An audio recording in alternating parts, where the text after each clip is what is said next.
बिस्मिल्लाहिर्रहमानिर्रहीम আসসালামু আলাইকুম। আমি বাংলাদেশি ব্লগার সাথী লাইফস্টাইল ব্লগ। আমি আজকের নতুন একটি রেসিপি নিয়ে হাজির হয়েছি। আমার আজকের রেসিপি হলো খিচুড়ি রান্না। আমি খিচুড়িটা সিম্পলভাবে কিন্তু অনেক সুন্দরভাবে রান্না করব। আপনারা একটু ফলো করেন, দেখবেন তাহলে আপনাদের খিচুড়িটা কিন্তু অনেক মজাদার হবে। আমি কিভাবে রান্নাটা করি। খিচুড়ি রান্না করার আগে আমি চালটা ধুয়ে নিয়েছি। চালটা কিন্তু অবশ্যই ভালোভাবে ধুবেন, যাতে চালের সাদা ফেনাটা না থাকে। যতক্ষণ পর্যন্ত সাদা সাদা থাকে ততক্ষণ পর্যন্ত ধুবেন, তাহলে কিন্তু পোলাও ভালো হয়, আবার খিচুড়িও ভালো হয় খেতে। আর চালটা সবসময় আধা ঘন্টা আগে ধুয়ে রাখবেন, তাহলে পোলাওটা ঝরঝর হবে। আর আমি খিচুড়িটা রান্না করব। এখানে আমি 1 মুঠ মুসুরির ডাল আর 1 মুঠ মুগ ডাল দিয়েছি। এটা ধুয়ে আমি ভিজিয়ে রেখেছি। তো চলুন রেসিপিটি শুরু করা যাক। এখানে আমি 2 টেবিল চামচ সয়াবিন তেল দিয়েছি, 2 টেবিল চামচ সরিষার তেল দিয়েছি, দুইটাই আমি অ্যাড করেছি। আর এখানে আমি পেঁয়াজ কুচি দিয়ে দিচ্ছি, একটা বড় সাইজের পেঁয়াজ আর একটা মাঝারি সাইজের।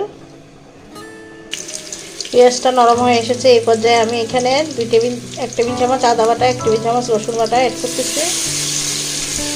খিচুড়িতে অতিরিক্ত বেশি মশলা অ্যাড করবেন না, তাহলে খিচুড়িটা খেতে ভালো লাগবে না। তো আদা রসুনের কাঁচা গন্ধটা চলে যায়।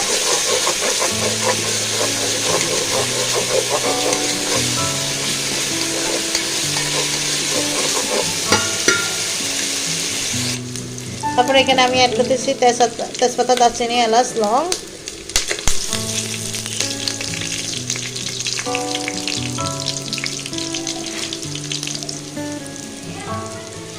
তারপর আমি এখানে অ্যাড করতেছি 2টা টমেটো আর 5-6টা কাঁচামরিচ।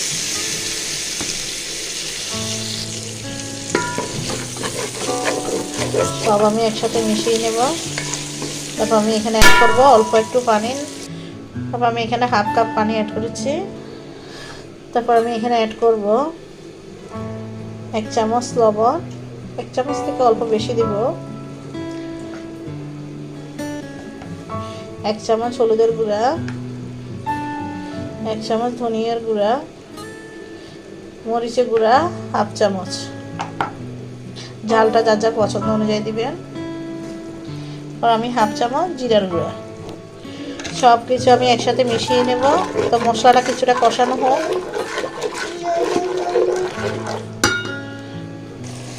আমার মশলাটা ভালোভাবে কষানো হয়ে গেছে। এই পর্যায়ে আমি ডালগুলো দিয়ে দিব, নাড়াচাড়া করে মিশিয়ে নেব। ডালটা কিছুক্ষণ কষানো হোক।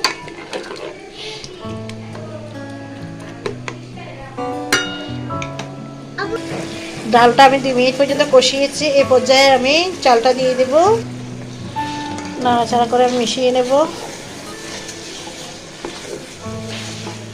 চাল দিয়েছি আমি 2 পট, মানে কাপের 4 কাপ।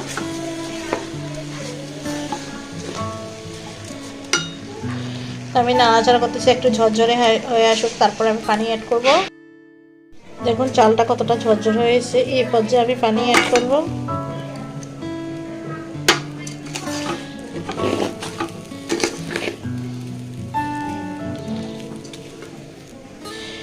আমি এখানে 4 মগ পানি দিব, মানে যে পট দিয়ে আপনারা পানি চালটা মেপেছেন। আমি 2 পট চাল দিয়েছি, অথবা 4 কাপ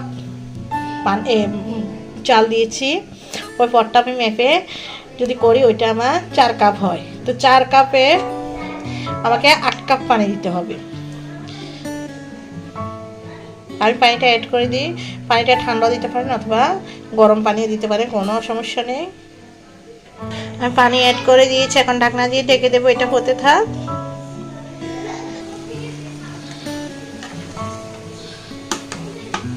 কত সুন্দর পানিটা শুকিয়ে এসেছে। এই পর্যায়ে আমি নাড়াচাড়া করে দেব।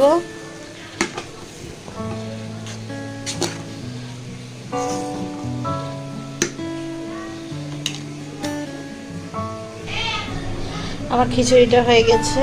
এই যে দেখুন কত সুন্দর হয়েছে খিচুড়িটা। এভাবে নিত্য নতুন রেসিপি দেখার জন্য আমার চ্যানেলটিকে লাইক করবেন, সাবস্ক্রাইব করে আমার পাশে থাকবেন। তো ভালো থাকবেন, সুস্থ থাকবেন। আল্লাহ হাফেজ।